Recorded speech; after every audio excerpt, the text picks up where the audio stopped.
بسم الله الرحمن الرحيم. يا أيها الناس اتقوا ربكم الذي خلقكم من نفس واحدة وخلق منها الرحمن الرحيم. الحمد لله رب العالمين، والصلاة والسلام على أشرف الأنبياء والمرسلين سيدنا محمد صلى الله عليه وسلم. سبحانك اللهم لا علم لنا إلا ما علمتنا إنك أنت العليم الحكيم. اللهم فقهنا في ديننا وزدنا علما وارزقنا الإخلاص في عملي برحمتك يا أرحم الراحمين. ربي اشرح لي صدري ويسر لي أمري واحلل عقدة من لساني يفقه قولي. Nam nasina kukumisa nzambe pe kimia eza likolo ya ntoma na ye nde tozo continue mateya na biso tobandaki almar'atu fil islam. Tosukaki na interprétation to explication ya verset oyo ezali koloba nde nzambe alobi wa qala ta'ala wa min ayatihi an khalaqa lakum min anfusikum azwajan litaskunu ilayha وجعل بينكم مودة ورحمة إن في ذلك لآيات لقوم يتفكرون.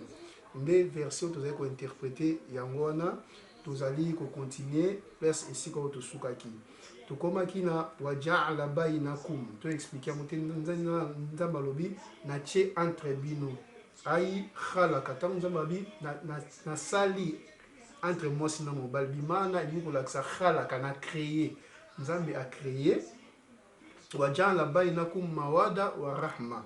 Le verset dit que Nzambe a bien ché entre bidon bali na ché bolingo na ché affection, c'est-à-dire bimana ja'ala bimana khalaqa, donc a créé avec mawada wa rahma. Donc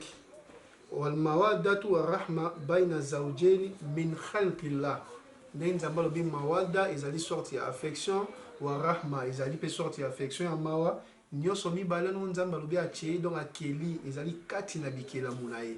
ndenga akeli mutu ndenga akeli banzete ndenge pa akeli bolingo ndenge pa akeli affection. De verset nde tozo ko expliquer waqala ibn abbas alobi waqala ibn abbas alobi al mawada hubbu rajuli imra'atahu. Alobi ibn abbas alobi expliquer mawada alobi mawada ezali bolingo oyo mobali azalaka nango epai ya mwasi. A continuer bi wa rahma rahmatuhu iyaha an yusiba bisu. Alobi rahma ezali mobali azoyoka mao ezalaki alingaka te mwasi na ye likambo mabe ekomela ye. Donc ibn abbas azo ko interpréter partie wana otoki kotanga wakala ibn abbas wa mujahid. Ibn abbas na mujahid baye ko interpréter so alobi al mawada al jima'. Alobi mawada ezali bosangani ya mwasi na mobali charnellement. Nde ba explique deuxième explication yango ba ibn abbas na mujahid ba pesi babi al mawadatu al jima' ezali bosangani charnel entre mwasi na mobali. Wa rahma al walad babi rahma ezali nde tango baboti bana rahma nde tango bana bazobotama. Naam al mawada yani hubbu rajul imra'atahu wa hubbu imra'ati zawjahu. Nde tolobi mawada ezali bolingo oyo mobali ako apporter epai ya mwasi na ye pe bolingo oyo mwasi ako apporter epai ya mobali na ye. Nam wakala ulama ba connaisseur ba savant musulman balobi al mawada wa rahma anfu qulubikum ba'dhum ala ba'd. Alobi mawada wana ezali affection oyo ezala parmi les uns et les autres. Donc sikoyo tozali ko expliquer tozo kota suna profondeur ya maloba ya rahma mafhum rahmati fi kitabillah to expliquer compréhension ya rahma miséricorde na français de bazo traduire miséricorde na kati ya buku ya Nzambe parce que to moni awa Nzambe alobeli wa ja'ala bainakum mawadatan wa rahmatan. Sikoyo rahma ezali na ba interprétation pe ebele na kati ya Coran. Yango to ni muke to meka ko talisa eza ebele mais par rapport à temps, tu vas expliquer nous sauter, tu vas expliquer quelqu'un. ذكر الله الرحمة في أكثر من موضوع في كتابه. Nzambe asili ko interpréter toi aussi ko pesa ba sens ebele na mo rahma na kati ya buku na ye. Jaat hadhihi alkalimatu ala maani mutaaddid. Maloba oyo ye na plusieurs explications. Mais to moni ana kati ya version le mamba basi et une explication mususu. Mais to meka pe ko talisa quelques explications oyo ils ont signifié rahma, donc miséricorde. Tobandi a rahma sifatun min sifatillah. Rahma na ba verset mususu nzamba lobiki azo isninga zo ko atali sibiso abi ezali moko kati na ba attribut na ye. Omoni wa hiya ihda sifat min sifatillah ezali moko kati na ba attribut ya nzambe ngi tolobaki min qawlihi ta'ala na maloba yimo nzambe lobi wa rahmati wasi'at kulla shay'in fi surati al-A'raf verset 156 ezoni na surat A'raf na verset 156 elobi nini maloba ototangi wa rahmati wasi'at kulla shay'in alobi miséricorde na ngai mawa na ngai aitanda mona biloko nyonso omona miso tomona mokili mutu muso sala mabe bino bozo zate likamba mabe komela ye mais miséricorde nzambe eza likolo na ye mawa ya nzambe eza likolo na ye nzambe azopesa ye temps ozomona donc nzambe na expliquer la version rahma atomona verset oyo ezongi na suratul Araf ki azoloba ke mawa na ye aetendre yango na biloko nini nyonso akili eza na mawa ne na kati différent na version totangaki wa min ayati an khalaka lakum min anfusikum azwajan différent awa pe na verset oyo eye na sens mosusu différent. Nam arahma na sens mosusu yani aljanna rahma tomona ona kata Quran nzamba définir lokola paradis min qawli ta'ala na maloba na ye moko nzambe na buku na lobi ulaika yarjuna rahmatallahi alobi ba oyo bazoko espérer na miséricorde ya nzambe c'est-à-dire ba oyo bazali ko espérer na kokota paradis bato basalaka malamu bazo espérer ba kokota paradis donc tomoni awa na verset oyo ezwami na suratul Bakara 218 nzambe bazali alobi ke ba oyo bazali ko espérer na paradis na ngaki paradis ezali nde tosala bolamu ke certainement paradis ezali atomoni rahma nzambe a utilisé na sens mosusu tozali kopesa mwa quelque parce que ezali ebele donc wa rahma bimana an-nubuwa rahma na sens mosusu nzambe alobi yango lokola prophétie min dhalika qawli ta'ala na maloba yemo nzambe wallahu yahtasu bi rahmati ma yasha nzambe apesaka grâce na ye na oyo ya lingi donc na kati ya verset oyo tozomona ke ezomina suratul Bakara verset 105 donc nzambe azolobaki apesaka prophétie na moto ya lingi na utiliser terme ya rahma terme oyo nzambe autilisaki na verset ezolobela makambo ya mwasi na mobali. Nam topesa quelque parce que eza ebele eza penza ebele wa rahma bi ma'na al-Qur'an rahma nzambe autiliser mosusu na kati ya Quran lokola Quran min dhalika qawli ta'ala na maloba na ya lobi kul bi fadlillahi wa rahmati falyafrahu alobi na grâce ya nzambe pe na miséricorde na esengeli bozala na esengo pour mater asi kopesa bino Quran tomoni Quran pe babengi yango rahma donc rahma eza na basens ebele arahma bimana almatar rahma nzambe apesa yango su sens na kati ya Quran mbula min qawli ta'ala na maloba na Quran lobini wa huwa alladhi yursilu riyaha bushran bayna yaday rahmati alobi yende atindaka mopepe eya avant mbula ebeta ozomona na mawana abengi mbula rahma abengi pe mbula miséricorde donc tozomona ke essence ya rahma ya miséricorde na kati ya Quran eza na basens ebele na eza tellement ebele tozo choisir quelques versets to pesa mususu tolobi arahma bimana almarfiratu wal anfu dona terme mususu nzamba bina kata Quran rahma abenyango bolimbisi kosenga ne ya limbisaka yazali ya mawa alimbisaka min qawlihi na maloba na ndenge alobi kataba rabbukum ala nafsi rahma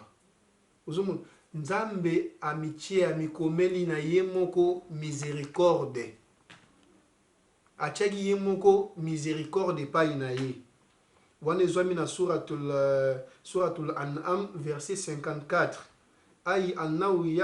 yuqbalu al inabata wa taubata min ibadi ye andimaka soki moto asali mabe aye kosenga bolimbisi kati na bawumbu na ye donc amikomeli moko mawa nde tolobaki ezali parmi baatribu na ye wa min dhalika qawlihi kaka na pardon kaka na kosenga bolimbisi alobi su nini qul ya ibadi alladhina asrafu ala anfusihim la taqnatu min rahmatillah awa nzambe alobi bino bawumbu na ngai oyo bosalaka mabe ebele na kati ya mokili bosali mabe bozokondi kosala mabe alobi bodésespéré te na miséricorde nanga c'est-à-dire bose repentir soki boye na repentance na kondima repentance na bino donc ayi akhbar allahu li ibadihi alladhina asrafu an la tayasu min maghfiratihi wa anfuwihi ndenge verset elobi ezoloba nzambe azoinforme biso azoinforme bawumbu na ye ete baoyo basali mabe ebele baoyo bazosala mabe bazokontinue kosala mabe badésespéré te mpo bamosusu abe aneni asali nanga mabe ebele na mokili boye esili nzambe ayebi nenga te nzambe akondima na ye nga te tika na kontinue nanga mabe mais kati na version nzambe abengi bato nabi boza bawumbu na nga abi bodésespéré te bomisali mabe kati na milimo na bino bodésespéré te boya kosenga pardon na kolimbisa bino moni ezali tellement ebele donc tokoki koexplike nyonso te baverset toexplike mwa ndambu oyo wana tokokontinue verset na biso daiman indama nasmau qawla llahi chaque fois ntango tozokaka maloba ya nzambe oyo wa min ayati an khalaka lakum min anfusikum azwajan litaskunu ilayha wa ja'ala bainakum mawadatan wa rahmatan inna fi dhalika la ayatin liqaumi yatafakkarun chaque fois tozali koyoka maloba oyo pe kati na bilembo ya nzambe asili kokela kati kouta na bino kouta na milimo na bino basi mpo bozwa tranquillité epai na bango pe akeli ndenge toexplikaki akeli atie mawa bolingo kati na bino wana ezali penza signe mpona bato oyo bazali korefléchir chaque fois tozoyoka verset wana inna hunaka mujiza chaque fois toyoka verset wana toyebaka kaka verset wana ezoba biso miracle parce que libala eza eloko ya miracle ya monene moto awuti esika mosusu moto awuti esika mosusu na comportement na ye nzambe asangisi bino boyebanaki te bovandi kati na bolingo bandi kobota bana soki tomedite libala bafruit eza na kati ya libala bamakambo eyaka na kati ya libala tokomonaki ezali miracle monene almujiza hiya mujizatu zawaji miracle yango ezali miracle ya libala nde nauti koexplike walahidh anna alayat allati tasbiquha tatahaddath an mujizati khalqi linsan min turab verset oyo tozi kotanga oyo verset oyo eza liboso nango avant verset wana ezali baverset ezolanda oyo nzambe azolobela sango bamiracle mais verset oyo ezali liboso ya verset oyo ya makambo ya basi ezolobela mpe kaka miracle ndenge nzambe akeli mutu na mabele kala taala nzambe abina kata Quran wa min ayati khalaqakum min turabin thumma antum basharun tantashirun nde nzambe alobi mpe kati na bilembo nanga version oyo likolo ya verset ya makambo ya basi nzambe alobi kati na bilembo nanga nakeli bino kouta na mabele bokomi bato iza antum basharun tantashirun bokomi bato bose multiplier wana ezami na suratu Rum verset 20 donc avant verset oyo ya basi liboso nzambe azolobela miracle ndenge akeli motu na mabele moto akomi motu aboti bapanzani na kati ya mokili nsima ya verset kokela motu nde nzambe mama kotalisa so miracle nakeli bino kouta pai na bino basi natie kati na bino bolingo donc azolobela bamiracle donc verset oyo ya basi ezali miracle monene ndenge tolobi wal ayatu lati ba'daha تتحدث عن معجزة خلق السماوات والأرض واختلاف ألسنتكم والألوانكم. Verset où ezali kolobela miracle ya bokeli ya likolo na se pe différence ya ba couleur na biso ndenge asali ba blanc ndenge asali ba bato mwindu ndenge asali ba bato mosusu baza mwa rouge ndenge asali ba race nyonso pe ndenge asali ba langue tolobaka français bamosusu bazo balingala tala balanda. Donc nzambe abandi na verset akeli moto miracle wana aye na verset oyo alobeli makambo basi nsima ye na verset oyo azotalisa miracle akeli likolo na se nasali bino na différence ya ba couleur nasali bino na différence ya ba langue. Donc il a mis 3 versets oyo alobeli ba miracle. Donc ezotalisa biso ke verset ya libala ezali miracle monene bandeko nanga libala ezali eloko ya aventure te, libala ezali eloko ntango yo bali wallahi ezali kati na ba adoration monene ya nzambe libala. Mais lelo tomozwa libala loko eloko pamba mutu abali mwasi azali tranquille wallahi nazali kolapa na koma nzambe mutu abali libala moni lelo bazali kokosa mingi bato ebele eloko ekotisa mutu paradis eza te kokende mosquée, eloko ekotisa mutu paradis te eza te kokende église, eloko ekotisa mutu paradis ezali libala. Na ndenge nini mwasi azali kosalela mobali ne bolamu, mobali azali kosalela mwasi ne bolamu na bana bango yango nde kokotisa paradis. Mais lelo mokili ya lelo bakosi bato ke faut kokende église, faut kokende moni tokendaka ba église parce que na kokende église nde tokokota paradis la. Eloko ekotisa paradis ezali misala nini misala na kati ya libala. Verset wakala tana ne verset oyo elandi na nsima tokotaki kotu expliquer nzambe alobi nini wa min ayati khalqu samawati wal ard واختلاف ألسنتكم والألوانكم إن في ذلك لآيات للعالمين. Verset on a dit verset à libala nzamba lobi on te expliquer kati na bi awona paso ba na kati na bilembo na ngai kati na bilembo na donc so nzamba loba ke kati na bilembo ezaka ya miracle ngezani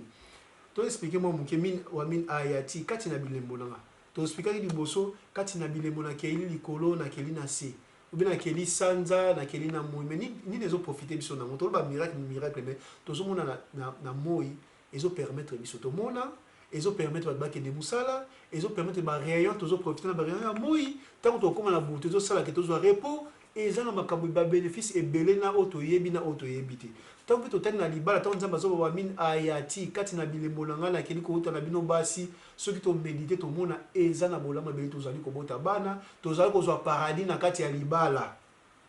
Ne verset mususu auto to tanga nzamba lobi wa min ayati ya keli na bilembo na akeli likolo akeli na se likolo tozoli ko mona betsa mbula wana ezomisa milona auto zolia bana nzamba kela mutu toliaka ba fruit tozolia biloko nyonso uta na mabele e uta na likolo mbule beti biloko ebimi wal ard pe tango balon na mabele biloko ebimi so kazo ba bilembo ne so méditer ba verset na bokomona kiza makambo minene za ba miracle minene na ndenge pa lobi na malibala pa lobi na verset na lobi inna fi dhalika la ayatin lil alimin abi wan abi nzoka abi inna fi dhalika na makambo oya lobi ezali bilembo ba alimin ezali bato baza boyebi wa vandi mo zo méditer nzambe pena ni tolia deni bana nzamba kila mutu tilelo nzali zala te biloko tolia ka ba fuezo bima mikolo nyonso donc so avandi woni ko méditer ni na hormone pena wallahi nzambe azopesa biso bolamu neto expliquer ki rahma nezeli kola bikela mo nyonso bat bazo boma batu ba politicien bazo yiba mais mawa nzambe zali kolo mais nzambe apesa kata mais so akangiyo okimati apesi ta abengi bato nyonso bazosala mabe makasi baumbu na ye atikeli bino temps azozela bosala repentir bakose repentir ozomona nam tozokontinue sujet na biso kaka walakad amara allahu an nuswahiba nisa bilmaruf. Allah asili ko recommande biso tovanda malamu na basi قال تعالى لبنا كتا كورا لبنيني وأنشرهن بالمعروف ألوبي بوفاندا ملامنا باسنا بينو والحقيقة الأنشر في اللغة العربية نلبي وأنشر أنشر en réalité أنشر na langue arabe نقول الكمال والتمام donc ezali eloko ezali complet eloko ozo salango na al-itqan na itqan ozomona itqan engolakisa nini rasul saa salam yakul prophète alobi inna allaha yuhibbu idha amila ahadukum amalan an yutqinah. Prophète sallallahu alayhi wa sallam kimi ya nzambe eza likolo ya alobi nzambe asepelaka mingi na moko kati na bino soki asali bolamu soki asali mosala asala ngo na maîtrise na perfection na motema malamu. Donc ndenge a verset ezolobela anche wana engolakisa ntango ovanda na mwasi osaleli totalité ya bolamu na selon capacité na yo. Ozomona totalité ya bolamu selon capacité na yo ya bolamu kosalela mwasi selon possibilité. Balobi to okende koyiba mpo osalisa mwasi apo namoni mwasi nanga azolinga te mikolo oyo mpo naza na mbongo te bon mpona azongela bolingo esengeli akende koyiba na ndenge kobombana napesaki mbongo mpo alinga la. Islam etindaka moto na misala ya mabe te. Donc selon possibilité na yo osunga mwasi na yo. Wa an abi hurairata radiyallahu anhu قال رسول الله صلى الله عليه وسلم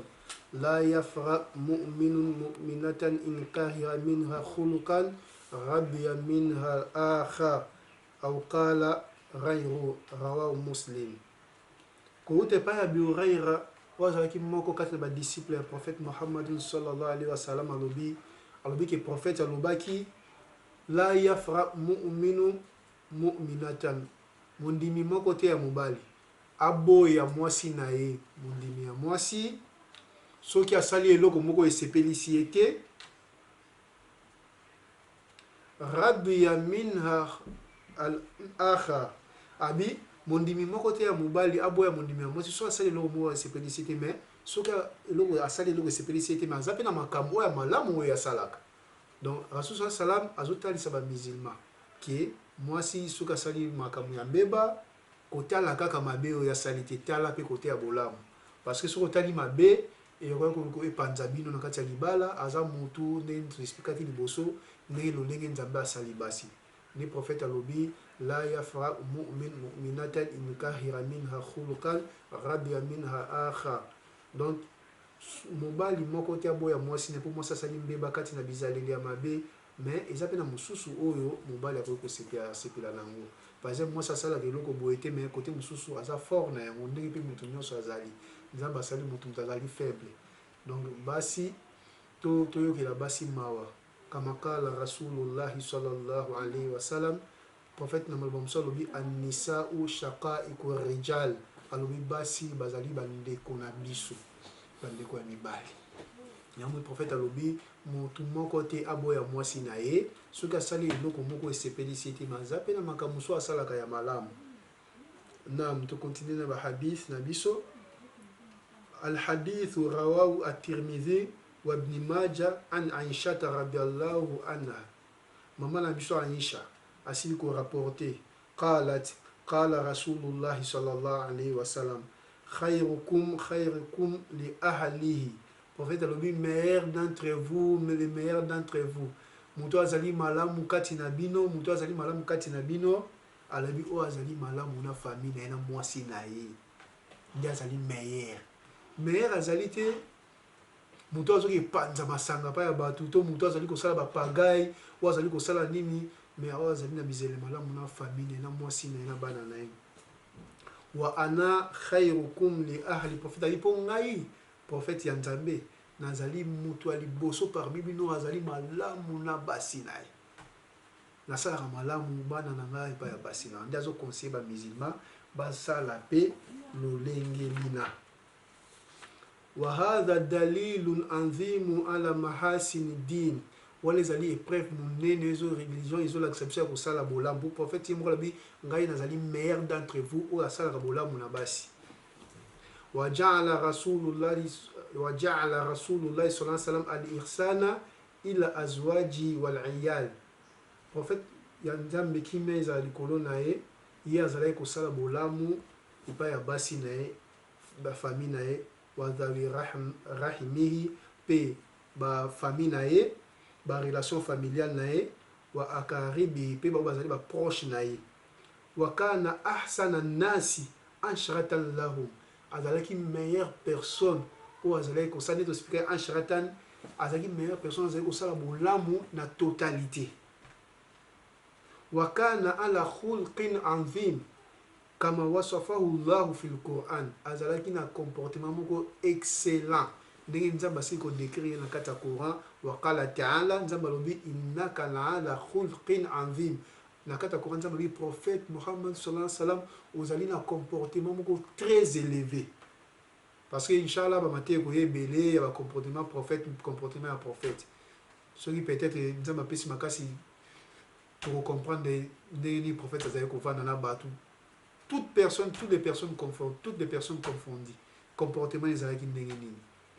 donc yango nde biso badiscipline moto aza meilleur kati na bino badiscipline nanga moto aza meilleur kati na bino bamusulman ezali liboso avanda malamu na mwasi na ye na bana na ye na bafamille na ye alingaka problème te alingi mwasi azalaki nanga prophète nazali moto ya liboso koleka bino oyo azali malamu na basi na ye na bana na ye na baproche familiale na ngai.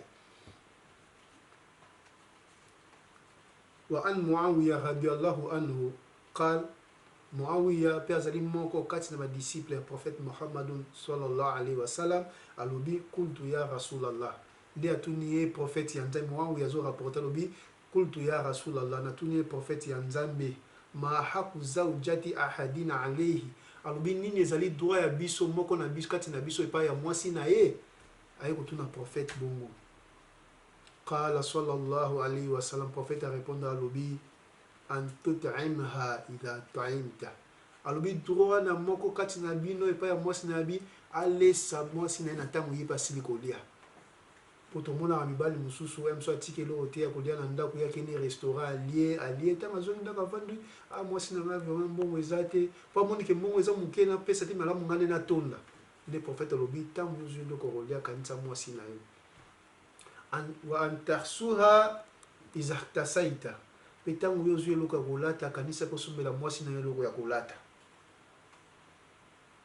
wala tadrib alwajha kubeta mwasi te kubeta mwasi na elongite kubeta mwasi na elongite ba savant musulman mususu baki plus loin ba il faut kubeta mwasi même na chiffre de là que ça islam ils ont autorisé te kubeta mwasi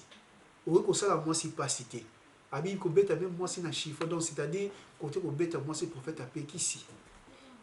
wala tukabih pe ko lobela ka moi si maloba ma bete ki o modire wala tajharu ila fil bait ko soki bo swani na moi si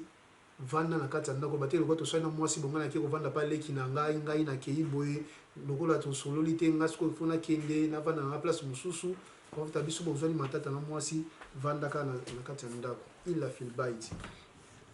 moni kala wakala mana la tukabbir sans ni tubaki kusengela mosi balmo mabete tukala la tukabbir ay la takulu kabahakillah kolobana mosi te nzamba modir yoyo kuto komona oza malédiction nzambe kitali boso no prophète apekisi ba mibali tulobaka na basi ndengo wana wala tahjur ila fil bait to expliquer ne prophète alobi ko stop bo discuter na mwasi ko kende ko lala tipo bato mingi bakoma ko profiter na ngo sala mabe baswani na mwasi za makamu libanda na ke ya ko lala pa makamu mwasi ndika ki tozana kana mobile créer problème na kati ya ndaku kwa kende ko lala pa makamu ne prophète a pekisa bi discussion za na kati ya ndaku bo vanda na kati ya ndaku idha antaha faqahu hadha hajarun soki bozali matata na mwasi okobeta ete kokende mpe kolala libanda te oyo kolala neme na mbetu mopesani meme mokongo ozalaka na kati ya ndako wa idha hajaraha bilkalam thalathata ayam fa aqal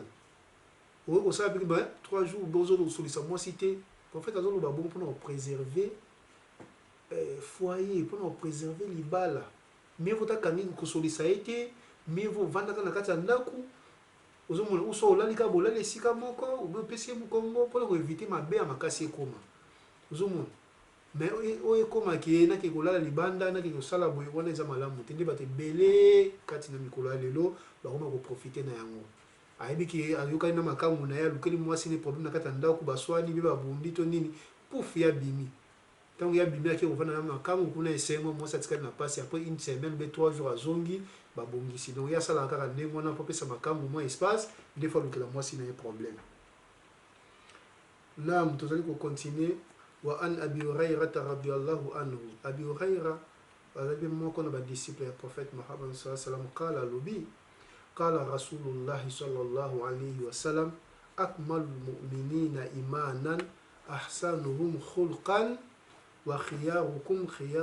linisa'ihim rawahu at-Tirmidhi wa qala hadithun hasanun sahih. Abi Huraira alobi ni nabi prophète alobi musulman wazali na foi complet akmalul mu'minina imanan musulman ko na totalité à foi azali na bizaleli malamu asala bato mabete azovivre na bavoisin malamu azovivre na mwasi na ye malamu donc prophète abi musulman za na foi complet azali na bizaleli malamu mais soki wana te prophète a continuer lobi wa khiyarukum linisa'ihim abi susu azali plus meilleur ezali azali na bizaleli malamu na mwasi na ye tozobeta sete sika wana bafrère musulman to traitera basi mabete uswi nafsi wa iyakum bitaqwa Allah ngamu pe na mitei na tei bino na bobangi nzambe parce que tozali batu tango mosusu tobungaka nde fo tozonga na nzambe po ezongisaka biso tozonga na prophète abi le meilleur le plus meilleur ya mutu ezali azovanda malamu na mwasi na ye na bana na ye na kati na douceur toboyi te tozali batu bakokoso badiscussion ezalaka me islam elakisi biso bodiscute na mwasi vanda na kati ya ndako bodiscute na mwasi kobima libanda te po prophète a expliqué makambo wana nyonso po epréserve libala na tomoni tolobi mwa ebele alkalamu kathir walwaqtu daiq maloba ezali ebele me ngonga nde ezali moke nzambe alimbisa biso soki tolobi mabe a facilité biso connaissance أموالكم التي جعل الله لكم قياما وارزقوهم فيها واكسوهم وقولوا لهم قولا معروفا وابتلوا اليتامى حتى إذا بلغوا